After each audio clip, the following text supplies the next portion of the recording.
नमस्कार दोस्तों, जय हिंद। मैं Mahendra Kumar nature IAS academy के यूट्यूब चैनल पर आप सभी का पुनः स्वागत करते हैं।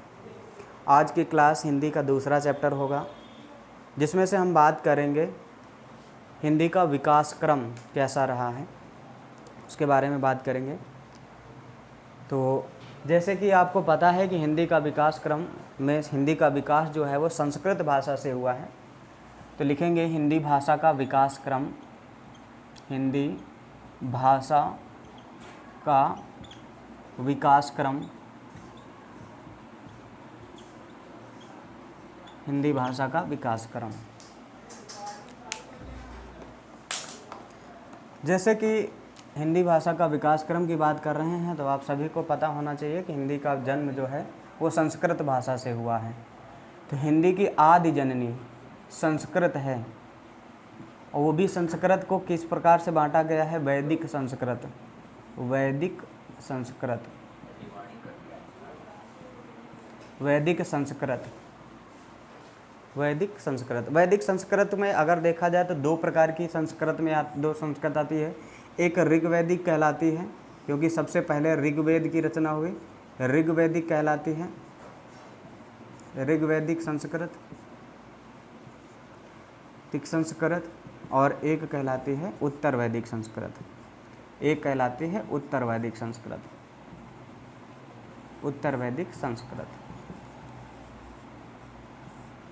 तो कुल मिला के हम कह सकते हैं कि इसी संस्कृत से ही हिंदी भाषा का जन्म हुआ है। यही कारण है कि हिंदी ही हमारी क्या है, हिंदी की यह क्या है, आदि जननी है।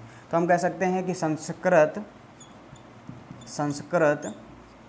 हिंदी भाषा की, हिंदी भाषा की आदि जननी है, आदि जननी है।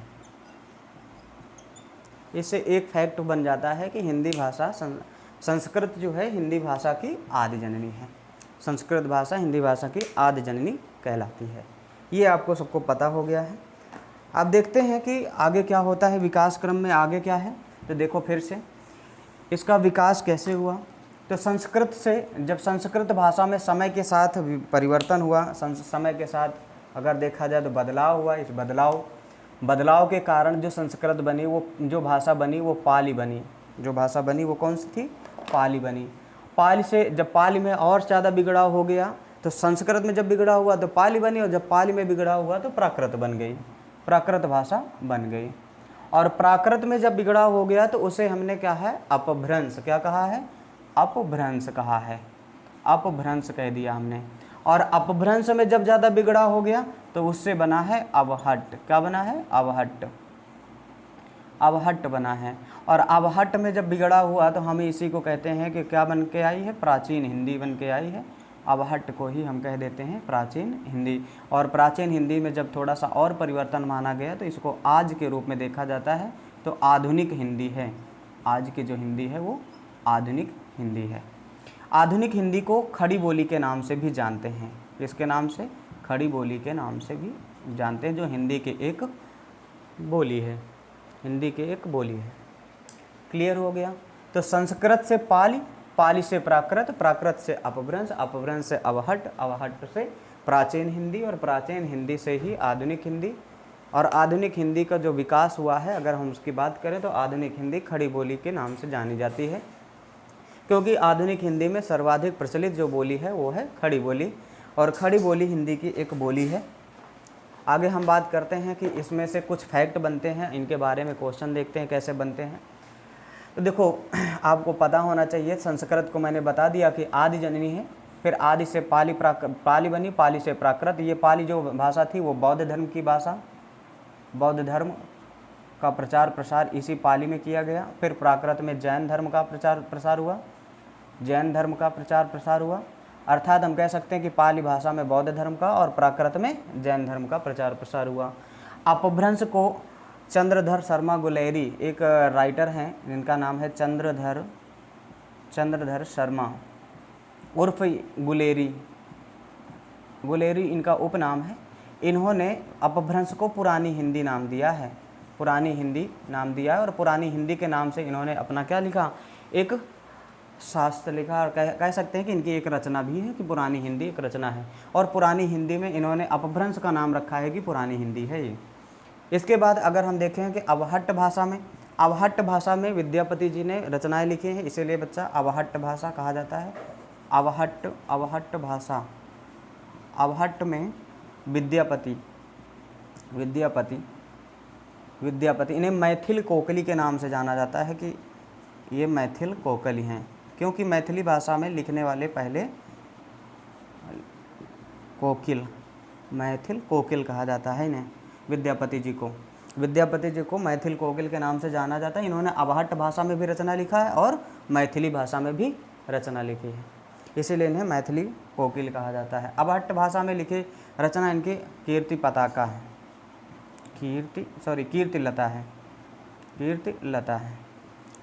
कीर्तिलता है।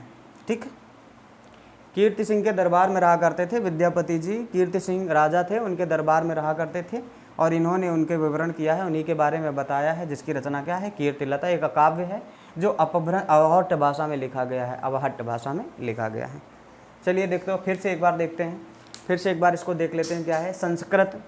संस्कृत हमारी आदि जननी है, हिंदी भाषा की आदि जननी है। दूसरी बात कहेंगे कि पाली भाषा में बौद्ध धर्म का विकास किया गया, प्रचार प्रसार किया गया है। प्राकृत भाषा में जैन धर्म का प्रचार प्रसार किया गया है। तो अपभ्रंश का एक नाम रखा है चंद्रधन शर्मा गुलेरी ने, पुरानी हिंदी के नाम से प्रकट किया। और अवहट्ट की बात करें तो अवहट्ट भाषा में पहली रचना लिखी गई विद्यापति द्वारा, और विद्यापति ने जो रचना लिखी वो कीर्तिलता है। विद्यापति को मैथिल कोकिल भी कहा जाता है, क्योंकि मैथिली भाषा में लिखने वाले यही हैं रचनाकार। उसके बाद हम बात करें कि प्राचीन हिंदी, अवहट्ट से बनी हुई प्राचीन हिंदी से उसके बाद बना है प्राचीन हिंदी से फिर आधुनिक हिंदी का विकास हुआ है। आधुनिक हिंदी का विकास हुआ है। तो आगे चलते हैं इसमें। पुनः ये हिंदी का विकास क्रम रहा है, हिंदी का विकास क्रम। आगे अगर देखें तो हिंदी भाषा का जो विकास और हुआ, आगे विकास के बारे में बात करें तो अपभ्रंश आते हैं, अपभ्रंश, और ये अपभ्रंशों से हिंदी का जन्म माना जाता है। तो कौन कौन से अपभ्रंश थे जिनसे हिंदी का विकास हुआ है, तो किसके अपभ्रंश थे? तो पहले तो हम बात करेंगे अपभ्रंश किसके थे, प्राकृत भाषा के। तो प्राकृत भाषा के अपभ्रंश और अपभ्रंश जो थे ये कौन कौन से थे अपभ्रंश जिनसे हिंदी का विकास हुआ? तो सबसे पहले थी सौरसेनी। कौन सी? सौरसेनी अपभ्रंश। दूसरा अपभ्रंश जो था वो है मागधी अपभ्रंश। तीसरा जो है वो अर्धमागधी अपभ्रंश है, अर्धमागधी अपभ्रंश। तो हम कह सकते हैं कि पहला अपभ्रंश सौरसेनी, दूसरा मागधी और तीसरा है अर्धमागधी अपभ्रंश। सौरसेनी से हिंदी की कौन कौन सी उपभाषाएं निकली? हिंदी की उपभाषाएं कौन कौन सी? सबसे पहली जो उपभाषा निकली वो पश्चिमी हिंदी कहाँ से निकली है? सौरसेनी से। सौरसेनी से दूसरी कौन सी है? राजस्थानी निकली, राजस्थानी। और तीसरी कौन सी है? पहाड़ी, तीसरी है पहाड़ी। मागधी की बात करें तो मागधी से निकली है बिहारी। कौन से निकली है? बिहारी। और अगली बात करें इसमें अर्धमागधी से, तो अर्धमागधी से निकली है पूर्वी हिंदी। तो हम कह सकते हैं कि हिंदी की जो उपभाषाएं हैं वो जो प्राकृत के अपभ्रंश से आई हैं, इन उपभाषाओं की संख्या टोटल कितनी है? 5 है, टोटल 5 है। इन्हीं पाँचों उपभाषाओं से हिंदी की कुल 18 बोलियों का जन्म हुआ। 18 बोली निकली। तो हम कह सकते हैं कि हिंदी का जो विकास आगे बढ़ते हैं तो प्राकृत के अपभ्रंश से है। कौन कौन से अपभ्रंश है? सौरसेनी, मागधी, अर्धमागधी और इन्हीं अपभ्रंशों से उपभाषाएं आई। उपभाषाओं की संख्या कितनी है? 5। पश्चिमी हिंदी, राजस्थानी, पहाड़ी ये सौरसेनी से आई। मागधी उपभ्रंश से निकली है बिहारी, और अर्धमागधी से पश्चिमी हिंदी निकली। और इन्हीं 5 उपभाषाओं से कुल 18 बोलियों का जन्म हुआ है।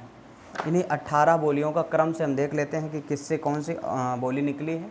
इन्हीं 5 से ज़रा इसके बारे में देखते हैं, आगे चलते हैं।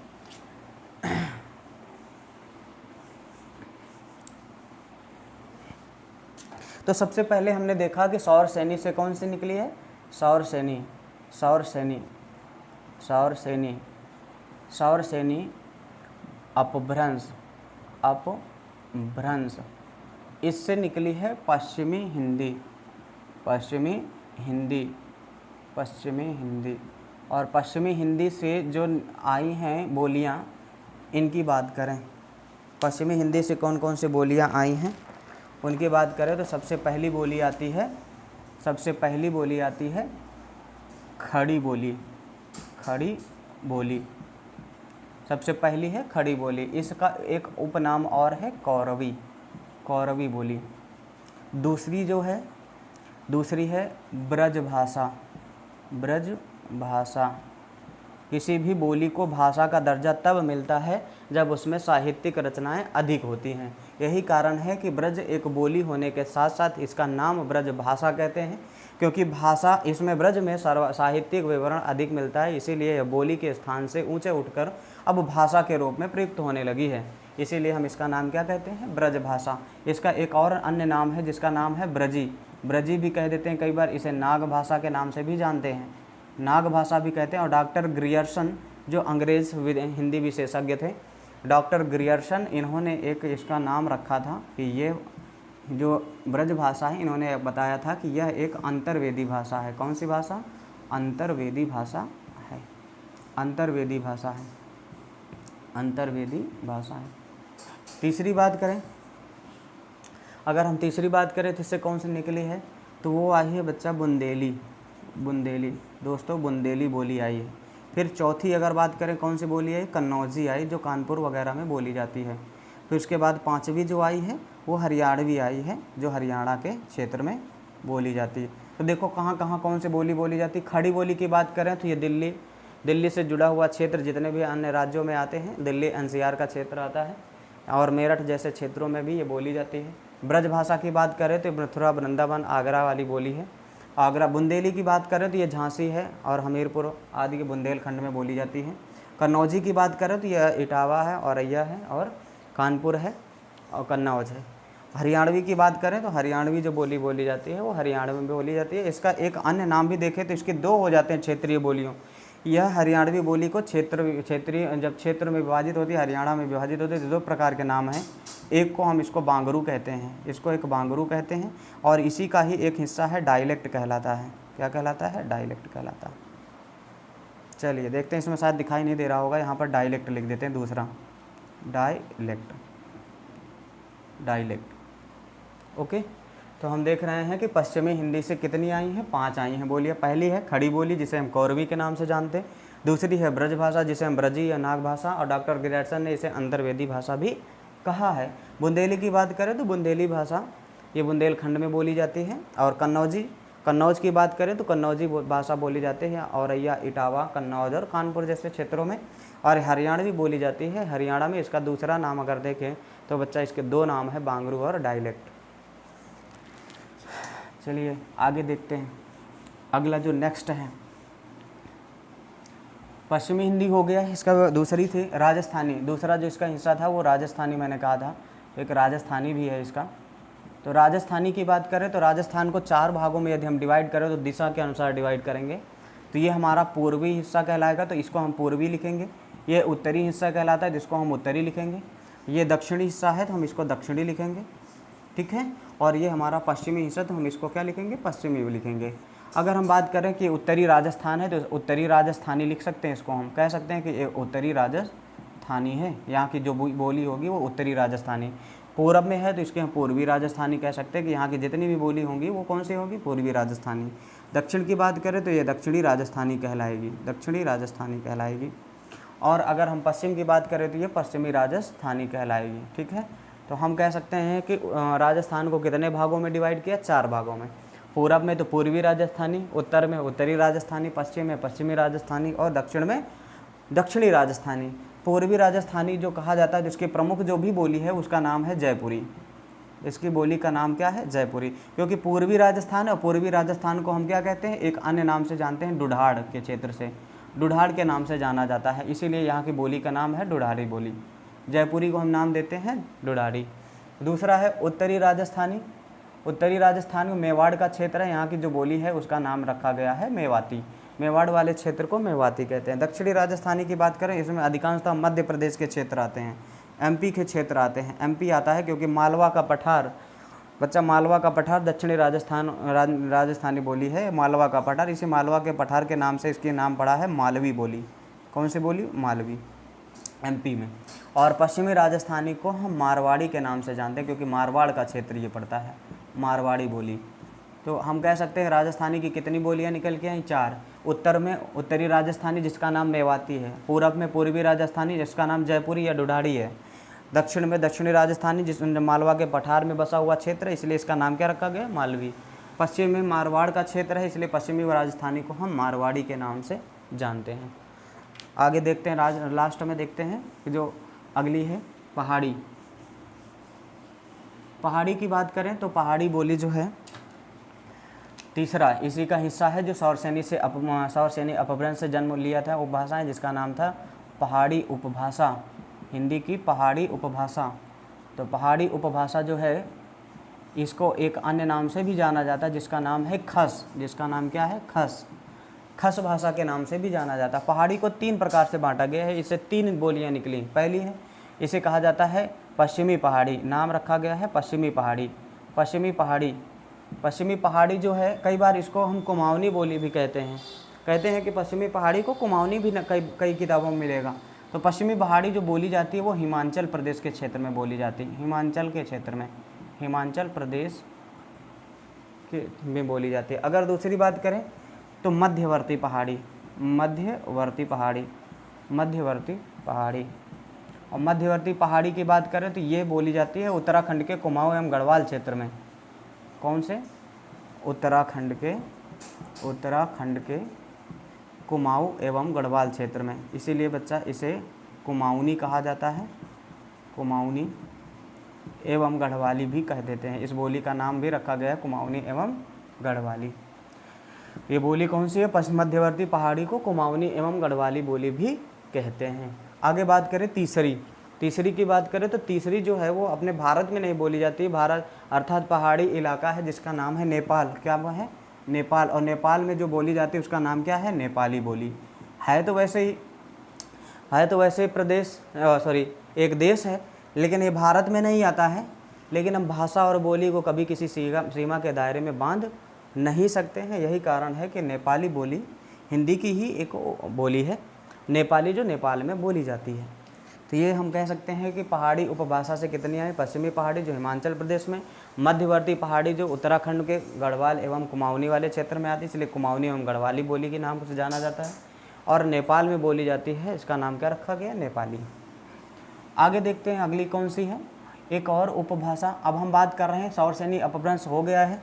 सौरसेनी के बाद हमने दूसरा अपभ्रंश बताया था जिसका नाम क्या रखा था? मागधी अपभ्रंश। दूसरा नाम था मागधी अपभ्रंश। और मागधी अपभ्रंश से एक भाषा निकली थी जिसका नाम था बिहारी उपभाषा। हिंदी की कौन सी उपभाषा? बिहारी उपभाषा। बिहारी उपभाषा से सब लोग जान गए होंगे कि बिहारी नाम है बिहारी, तो इसका मतलब बिहार से कहीं ना कहीं संपर्क होगा इसका। अरे तो हम देख लेते कौन सी है बिहारी। तो बिहारी की कुल कितनी बोलियां हैं? इससे भी 3 बोलियां निकली। सबसे पहली बोली भोजपुरी की बात करेंगे। सबसे पहली बोली भोजपुरी। दूसरी बोली इससे कौन सी है? इससे निकलने वाली दूसरी बोली है हमारी मगही। और तीसरी जो है मैथिली। अभी मैंने बताया था कि मैथिल कोकिल के नाम से जाना जाता है किसे? विद्यापति जी को। तो हमने कहा मगही क्या, भोजपुरी की बात करें, फिर मगही की बात करें, फिर मैथिली की बात करते हैं। ये बिहार वाले क्षेत्र में, यही कारण है इसका उपभाषा का नाम क्या रख दिया? बिहारी। भोजपुरी जो बोली है, भोजपुरी एक ऐसी बोली है जिसमें फिल्म निर्माण अर्थात उद्योग एक प्रकार का है। फिल्म निर्माण एक प्रकार का क्या है? उद्योग है। और इसमें क्या हो रहा है? सबसे ज़्यादा फिल्म निर्माण का कार्य होता है अर्थात बिजनेस होता है। तो हम कह सकते हैं कि भोजपुरी एक ऐसी बोली है जिसमें सर्वाधिक फिल्म निर्माण का कार्य होता है। आप सभी लोग जानते होंगे भोजपुरी के बारे में, ठीक है। चलिए, इनका जो क्षेत्र है उत्तर प्रदेश में भी बोली जाती है भोजपुरी। तो कहाँ से बोली जाती है? बनारस है इसका क्षेत्र, बनारस है, बनारस में बोली जाती है भोजपुरी। फिर उसके बाद अगर हम देखें कि गोरखपुर है, गोरखपुर में भी बोली जाती है। बलिया है, कुछ क्षेत्र हम लिखेंगे, सारे नहीं लिखेंगे।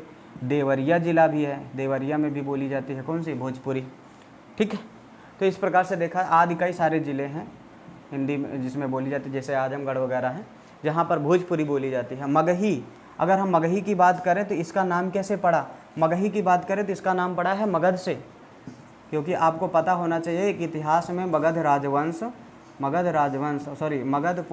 पर कई राजवंशों का रहा है, शासन रहा, जैसे हम कह सकते हैं कि मौर्य साम्राज्य इसमें बड़ा फला फूला, मौर्य साम्राज्य। इसी में आपको याद होना चाहिए कि मौर्य साम्राज्य के ही एक शासक थे जिनका नाम था अशोक महान, सम्राट अशोक के नाम से जाना जाता था। तब मगध को ऊंचाइयों तक ले जाने वाला यही एक राजवंश था जिसका नाम क्या था, मौर्य साम्राज्य। तो मगध का नाम बड़ा रहा है इतिहास में, और मगध के नाम पर ही इसका नाम पड़ा है मगही। और मगध की राजधानी अगर देखा जाए तो पाटलिपुत्र थी, पाटलिपुत्र, मौर्य वंश में पाटलिपुत्र बनी थी। और पाटलिपुत्र का वास्तविकता में आज नाम जो है, वर्तमान नाम जो है पाटलिपुत्र का वर्तमान नाम पटना है। इसका मतलब हम कह सकते हैं कि जो मगही बोली है ये बोली जाने का इसका मुख्य क्षेत्र क्या है, पटना है। क्लियर। अगली हम बात करें मैथिली की। मैथिली वह बोली है जो मगही और बांग्ला का मिश्रित रूप कहा जाता है। कहते हैं कि मैथिली जो बोली है वो मगही और बांग्ला का मिश्रित रूप। क्यों ऐसा कहा गया है, क्योंकि जैसे कि हम बात करें तो पश्चिम बंगाल आता है यहाँ पर, और पश्चिम बंगाल जो है वहाँ, और ये किससे सीमा बनाता है, बिहार से सीमा बनाता है, बिहार झारखंड से सीमा बनाता है। तो यहाँ सीमावर्ती क्षेत्रों में बोली जाती है मैथिली। तो हम कहते हैं कि इधर मगही हो गई, ये मगही है, और इधर बांग्ला है, और दोनों का जो मिश्रित रूप है वो है हमारी कौन सी, मैथिली। ठीक है, इसका मतलब हम कह सकते हैं कि मैथिली बोली जो बोली जाती है वो जैसे मुंगेर नाम पड़ा है, मुंगेर है, पूर्णिया आदि ज़िलों में बोली जाती है। मुंगेर, पूर्णिया आदि ज़िले अर्थात जो सीमावर्ती क्षेत्र हैं, जो बिहार का पश्चिम बंगाल से सीमा बनाते क्षेत्र हैं, बिहार झारखंड के जो क्षेत्र हम कह सकते हैं कि बंगाल से सीमा बनाते हैं, वो सारे क्षेत्र में कौन सी बोली बोली जाती है, मैथिली बोली जाती है। अर्थात एक बात हमने कहा कि बंगाली का अगर नाम आया तो बंगाली के बारे में थोड़ा सा जान लो कि बंगाली बोली जो है, बंगाली वैसे तो आज इसको हम बांग्ला के नाम से जानते हैं कि बांग्ला कहा जाता है बंगाली को। बंगाली की बात करें तो बंगाली का जन्म भी मागधी अपभ्रंश से हुआ है। बंगाली बोली का भी अगर हम बात करें तो मागधी अपभ्रंश से ही हुआ है बांग्ला का जन्म। और भारत की बात करें तो भारत में सर्वाधिक जो बोली जाती है बोली जाती है वो है हिंदी। सर्वाधिक हिंदी बोली जाती है, लेकिन दूसरे स्थान पर कौन सा है, तो दूसरे स्थान पर बांग्ला है। दूसरे स्थान पर बोलने वालों की संख्या सबसे ज़्यादा बांग्ला की है। तो हम कह सकते हैं कि बांग्ला बोली भारत की दूसरी सर्वाधिक बोली जाने वाली बोली है। चलिए आगे देखते हैं। नेक्स्ट,